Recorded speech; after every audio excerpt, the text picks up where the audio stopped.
Hey y'all, welcome back. Well, we're going to give the old green truck a break. Got it about where I want it. So today's video is going to be on the Honda fourtrax 300 that we bought for a project. Actually, I have it sold already.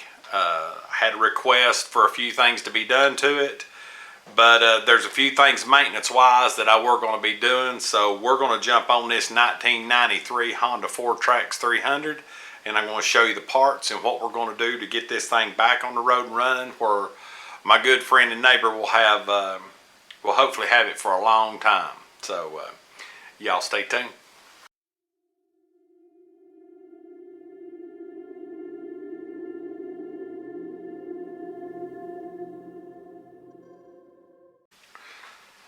Well, this in here is a 93 Honda fourtrax 300.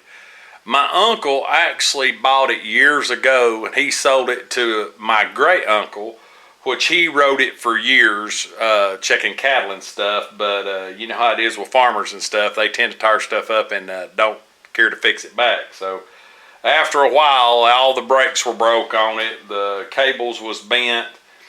Many different things was wrong with this four-wheeler, so I'm going to show you what we bought and what we're going to be doing. So this is, like I said, this is a 93 Honda fourtrax 300. It does have Suzuki rims on it. They flipped those around backwards to fit right. Same bolt pattern. It's got more worn out mud lights, but he's going to replace the tires. Where we're going to be mainly focusing on is getting it running. And as you can see, the brake pedal is really tied up here with a bungee cord. This spring is broke. Now these springs are heavy duty and they're back ordered everywhere I've checked. So that's the only used part I bought. Everything that I checked on, I got new that I needed. So the brake spring, I got it from a place on eBay, and this come off of a Honda, same model, 93 Honda fourtrax, which there's many models that fit. The reason I went with used is because I received one that was supposed to be new, and that was the thinnest thing I'd ever seen. So I decided to go back to factory with this. The back brake is jacked up bad, and so is the handbrake to the back. I have a brand new brake cable, foot brake cable for the pedal. I have the spring I have to replace. I have one of these are damaged on the back, your adjuster, and I have a brand new handbrake to rear brake cable. So we're going to be putting all that on new. Also, going to be tearing this thing down and putting a camo kit on it. So, and I got a seat cover that's going to be a pretty good surprise, because the seat on that one, the seat cover was placed by a Saddleman seat cover, and of course it been out in the sun, been left outside, it really faded it out. So I have a camo horn, deer horn. The guy that's buying this has got is a big deer hunter, so got one for a Trax 300. So we'll be steaming this and fitting it and putting it on also. So this video is going to have a lot going on. Camo kit, new parts, and plus we got to get it running. It will roll over, but it will not start. But it's a Honda. More than likely it's just a gas line or a filter stopped up. Probably have it running no issues. When we got it, it looked a lot worse than this. We pressure washed it, so it looks a little better. So we'll go ahead and tackle the obvious stuff first. So of course we're going to start, since it's going all the way down to a camo kit. First steps first, we're going to tire it down, and then we'll finish this video on the brakes. So going to get the front and back fenders off. Everything is metric. I'll list the tools that has to be used to take this off, and you'll see that the video won't bother you with talking through it. I'll just get to tearing it apart. Two bolts are 10 millimeters.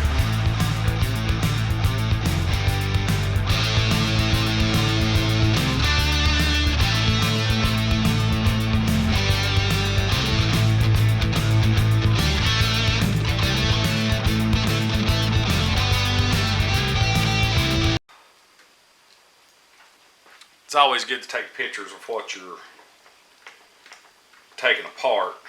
The only reason I'm removing the solenoid is because it won't fit through the hole.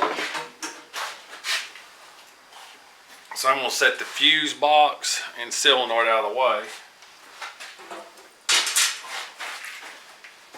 And then everything else should fit through the hole when needed.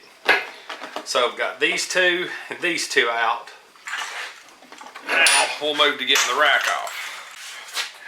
So taking the rack off, we have a bolt here that goes underneath the 10 millimeter. We have a bolt here that goes underneath that's a 10 millimeter. So we're going to take them two off, and then these are a 14 millimeter. So we'll get our bolts off before we can get our rack off.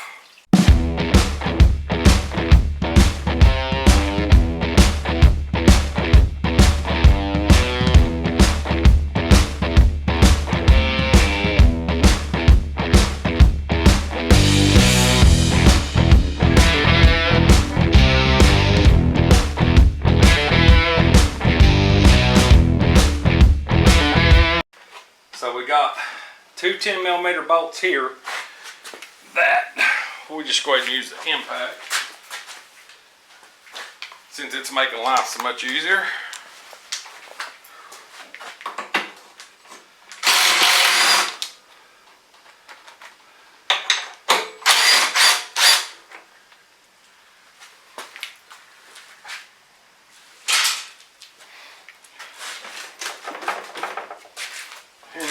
We've got bolts in the front fender.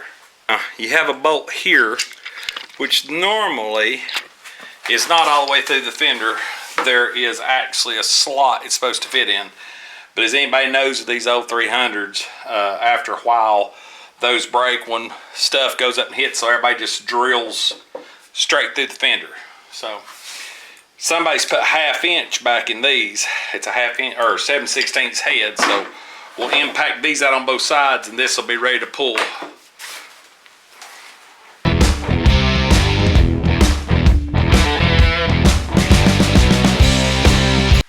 Now the bolts are out, so the biggest headache is pushing all these wires through. I wouldn't be taking these fenders off if I wasn't doing brakes and a camo kit. So.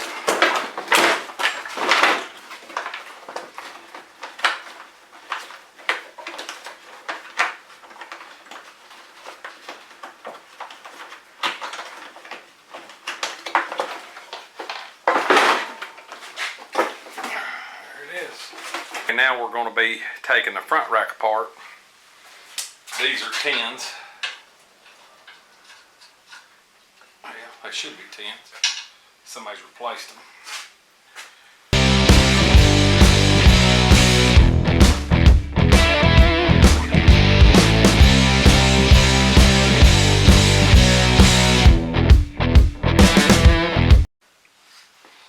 Well, as you see me yanking on it, somebody actually tack welded this on. The bolts come out. It's not broke off. They must have lost it and they tack welded it. So we'll drill that out and fix that back.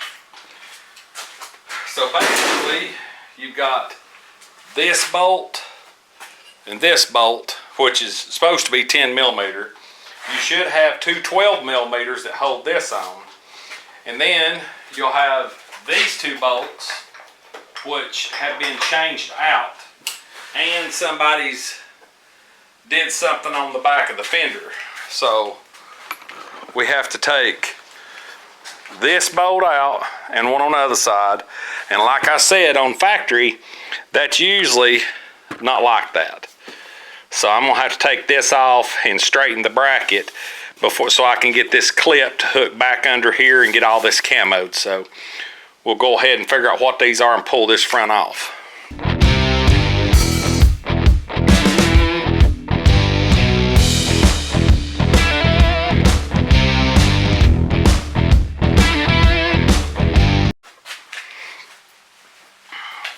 Now there'll be 3 wires at this headlight that you'll have to unplug. There's a little clip. You just pull them down, they're plug and play. Once you've got all this out, you should be able to pull Get everything loose.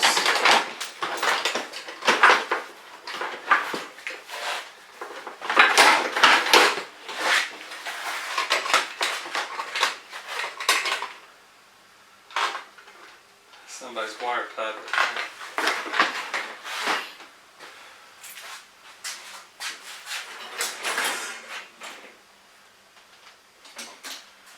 Well, you can tell the farmer had it.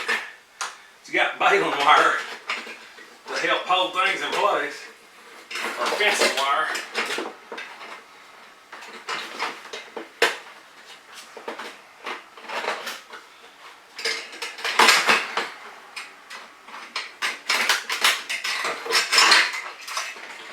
Whatever makes it work, I guess. We're gonna see if we can fix a lot of this stuff. So there it is. So the reason they had that welded is because that a bolt broke off in it.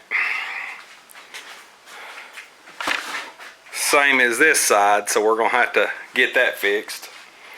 All this up here looks real good. We can get to our brake line really easy now to run it down underneath the tank to the back.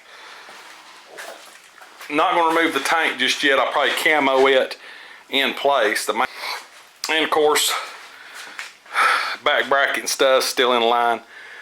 Got to just assemble all this. So now that we've got it stripped down where we can see it, we're going to move to brakes.